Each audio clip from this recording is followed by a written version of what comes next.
Hey guys, Aaron here, and welcome along to a very special video. On the day that Heart of Midlothian became a fan-owned club, I was lucky enough to sit down at Tynecastle with Ann Budge, McKinlay, Stuart Wallace and Garry Halliday. We talked about the foundation's work so far and what can be done for the future of the FOH to get more young people pledging to the club. I hope you enjoy this video, and thank you to everybody at Hearts who made it possible.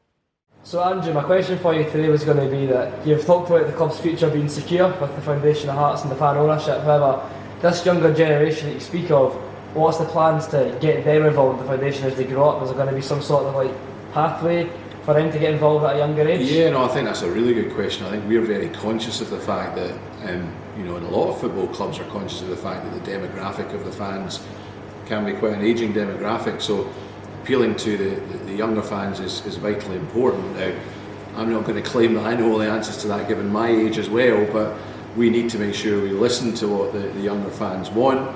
I'm sure when you speak to the FOH guys, they'll tell you a bit about what they want to do to get younger fans involved, and certainly from a club perspective, I know there's loads more things we can do to make younger fans want to come here on a Saturday and want to be part of supporting a football club as opposed to maybe staying at home just on their electronic devices, etc. And I know that as a father more than anything else, that you want to get kids involved, whether it's playing sport or watching sport, and it's been a massive part of my life, and I'd certainly want the younger generation to be part of that as well. So I think from my questions from this is obviously, how do the two now merge together? How do you work? Because obviously you're CEO of the football club, we have the Foundation of Hearts now involved. What does that look like in a sort of a working day to day? There's no real change, and what I mean by that is for a long time now the board of the club has had two Foundation of Hearts members on that board, and that remains the case. And as the chief executive, my accountability is to the board of the club, and they're the ones that hire and ultimately fire me. And the view of the fans will come through FOH and come, as it already does, and through their board members. Having said that, it would be ridiculous to suggest that we're not aware of what the views of the fans are. Yeah. Sometimes you hear things said like, "Oh, I don't think they know what." We watch the same football. We are very well aware. But as I've said to others, the job of the board and my job is to try and stay calm when there's highs and when there's lows. Try not to get carried. This weekend, fantastic. Yeah. We're all really happy. Of course we are. I'd much rather have that than the opposite. But I've got to try and remain just calm, because in the week after we had the very difficult week or two last season, again I had to just remain calm through all of that. So from a day-to-day running perspective, it doesn't change. I'll keep doing what I'm doing. I think since I've come in, I've engaged with the FOH guys, engaged with the G10 group of fans, and I'm always happy to engage with other fans as well, and I always want to hear what the views are, but as I say, we know pretty quickly what the views are, don't worry about it. As I said, nothing will change from a day-to-day basis. I think where we go now, to me, is we really make sure this club is back to where we all believe it should be, and we establish ourselves as one of the top teams in Scotland. And I don't just mean, it's easy for me to say, oh yeah, I want to be the third team. I want us to challenge Rangers and Celtic. I want us to be there, and I want us to be well positioned when things might happen on a European stage, that this club is seen as a club that people want involved in that, and that my job and the job of the others is to make sure the club is ready when those opportunities arise. Heart of Midlothian are now fan owned. How do you feel, and what do you think's next for the club after such a momentous occasion? Well, yes, as you say, fantastic day. I'm really pleased because so many people have said it would never happen. I feel very proud that the fans, and I include myself in that, because the only reason I got involved in the first place is because I was a fan. So we have actually achieved what we set out to achieve.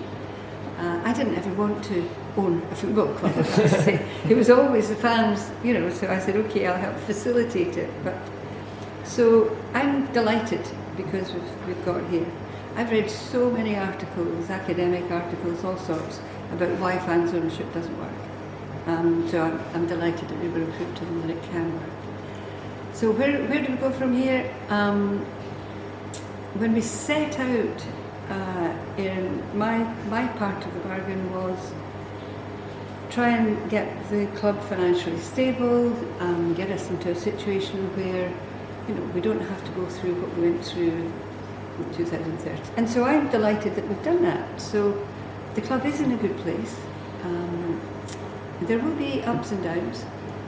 There may, God forbid that there's ever another pandemic, but who knows what's around the corner. And so there will be times when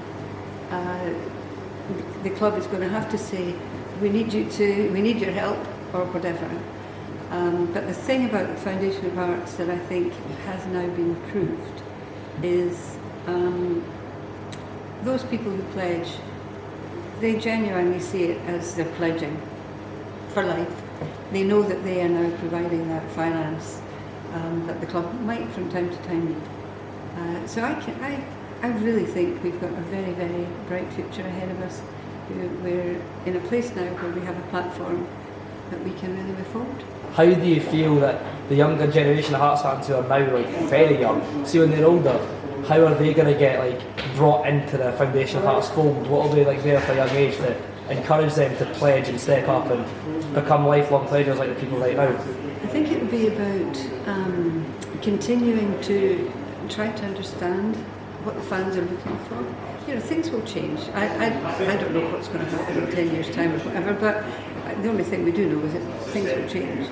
I think any sensible club at the moment is focusing very heavily on youth, because we all know that's the future. You're absolutely right.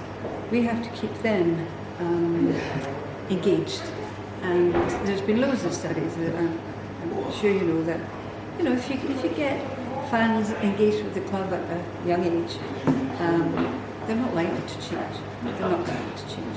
So it's really looking up and trying to keep abreast of what the young people need. Because going to a football match when my dad used to go and he used to stand on the terraces with his cap on and whatever else, that's not what people want now, And in 10 years' time, 15 years' time, the young fans will be looking for something else. And we have to just try and make sure that we're sufficiently engaged with fans at that level that we'll be able to actually, facilitate that and give them what they need. How great does it feel as members of the Foundation to finally see us get over the line? Did it feel like this would never come at some points? No, I don't think it felt like this day would never come, because we've had faith and had no reason to doubt it along the way, that the fans have always stuck with us. We've always said there's always been at least 8,000 with us. So even when we said we wanted to put money to build a new stand, then revert to paying Bidco, and then the pandemic hit us, I don't think there was ever a doubt we would get here. I just think with the pandemic it became incredibly frustrating.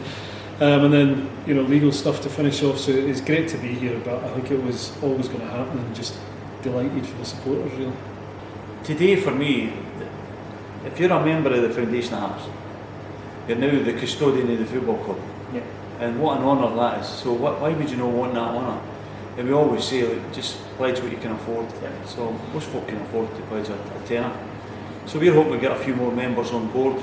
The membership's ticking up this morning, by the way. I imagine it would. So we were saying, if there was ever a notion, we thought we might get the question next door to say, are you worried now that ownership is yours, the membership might drift away? I was ready to say, not on the basis of what I'm seeing this morning, where the membership's only going in one direction, but I quoted Garry outside with the BBC when I said Garry has always said, all we did at Foundation of Hearts was build a vehicle. It's up to the supporters now. How far do you want to take it? With the younger generation of Hearts fans we're talking about, they're the future of this club. How do we get them involved with the Foundation of Hearts? How do we because the pledges are quite an ageing demographic, how do we get these younger fans, the future of this club, to invest in the future of this club? Yeah, it would amaze you how many people have actually started a pledge in their kids' names or their grandchildren's names. So when they arrive on the scene, when they're born, we get the approach saying, I'm setting up a pledge, but it's in the name of my grandchild or it's in the name of my child. So I think it's maybe slightly false to say it. Generally, I would say it's adults that are members, and you're right. There is a job to be done for us to say how do we engage kids in that way. It's interesting. Some other fan ownership models do have a child membership category. We've not gone for it yet, is what I would say, but we've never ruled it out either. So I think there is a job to be done there to take it to the next generation. I do feel there's like a gap in the market, if you will, because once like the current crop are older or whatever, they're like, well, what's next? We need to carry this on, to carry it forward. And I feel that the club really needs to do. I'm like, obviously we do good stuff with the younger fans. I won't dispute that, but I do feel that there's a gap there and something needs to be done to really like invest the younger fans in this club. And I feel that if that was done, then we'd see a big improvement in membership numbers. I think it's the club and us working together on it. We've talked about it with the club as to how we do that. I think there are some ideas there. I think part of it, my wee boy's nagging me like mad just now. He's 12, want to come along to the matches more. So I've said, as much as you have duties as a club director, I've said, look, I'm getting seats for me and my boy who'll come along and watch more matches on a Saturday night just because I can. Well, the plot ceremony yesterday, the plot ceremony, you've been on, you've been on yourself probably, but I noticed yesterday there was a lot of young people there, no with parents, there on their own right, and they were late teens, early 20s.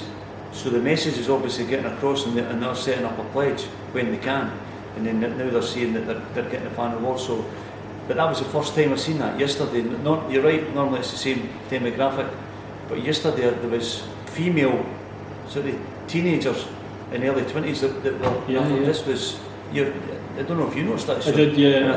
It kind of upsets the standard demographic you think of. So obviously people are getting the message, but you're right, there is a gap, but it's just doing it the right way. Yeah, you've got to land that properly. Yes.